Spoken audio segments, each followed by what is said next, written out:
Did you know that the late Ralph Wilson was a wonderful art lover? Well, some of his favorite impressionist pieces are now on display over at the Albright Knox Art Gallery, and Courtney caught up with some of those beautiful pieces to show you this morning. Okay, and what feedback have you received from the Western New York community? It's been a very popular exhibition, and I think one of the things is that we do have a number of works from the Albright Knox collection that are real fan favorites. Works that people ask about. The James Tissot Political Woman is one that people always ask when it's not out. When is it coming? It's out now. But we have a number of works in the collection that are really popular that are out, and then I think the chance to see them in context with these works from Detroit this is really a special occasion. So we're really excited. We're going to be open, like I said, through May 26th, and in May we will be open late hours every Friday.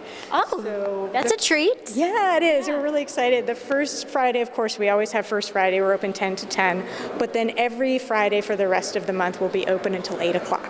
And on Fridays, you're open to families coming, right? Right. Yeah. We're happy to have families all the time. Yeah, so yeah. We try to do family programming as well to really give some options for families to come in if they want to come visit the exhibition, if they want to come visit the museum. On First Fridays, all during the day, we have family programming. And on the second Sunday of every month, we have a $5 family fun day. The entire family gets in for $5. Oh, you can't beat that deal. That's wonderful. So I thought we could maybe look at one more work. Yeah, let's take a peek. The exhibition. This is one of only 2 works in the exhibition that was painted by a woman. Oh, okay. So it was quite difficult, actually, to be an artist in the late 19th century. And so we have 2 works in this exhibition by women. This one is by Berthe Morisot. The other one is by Marie Cassatt. And so Berthe Morisot did paint with the Impressionists. She knew many of them. She knew Edgar Degas. She actually was related to Edouard Manet, who is a little kind of before the Impressionists. And what we see in her work, and also in the work of Marie Cassatt, the 2 women in the show, is a real focus on kind of domestic life. And some of this really just had to do with society in late 19th century France. That it was quite difficult for women to strike out as an artist, and also difficult for them to be able to kind of paint in the spaces that many of their male colleagues were painting in, like the city street in Paris, or in bars, or in dance halls, which were seen as spaces that women of sort of a higher society didn't really go to. So we see a real focus on domestic life, on the life of women, on women and their families, on raising children, and domestic duties. And so in this painting by Morisot, we see a woman who is sitting and doing some sewing. Maybe she's darning something or mending something, and she's very much kind of engrossed in her work. And there is a real intimacy that it comes across between the woman doing the sewing and the woman doing the painting. Right. That they really, the Morisot seems to understand these domestic duties and tasks in a way that really probably only another woman would really understand.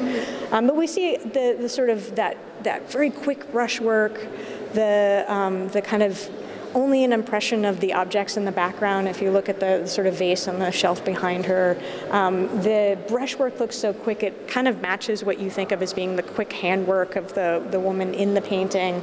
And getting across that sense of space, but also that kind of closed sense of the interior. How do you believe Morisot broke the barriers of society at that time?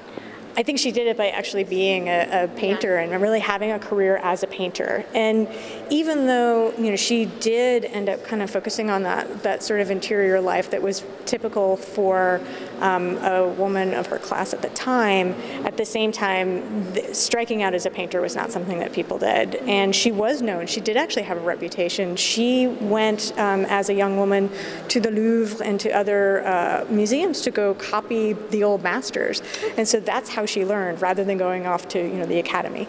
And what's quite interesting is on this wall here, there are 2 portraits of women, one created by a woman and the other by a man. And you can tell the difference in a way. Yeah, I think that's right. I think when we look at the painting on the left, which is by Edgar Degas, you know, you get a sort of distance that happens between the subject, who feels like she's sitting there being painted, and the way that Degas is looking at her. You get a sense of that through the painting, in contrast to the Morisot painting, in which the woman's being painted, but she's not just sitting back being painted. She's comfortable enough that she's going about her daily duties and is not, there's not an intrusion, and she doesn't have to stop what she's doing and pose, which you get a sense of that from the Degas. And again, this is just one of the rooms here at Humble and Human, an exhibition in honor of Ralph C. Wilson, Jr. Jennifer, how long has the exhibit been here for? We opened in February, and we will be open through May 26th.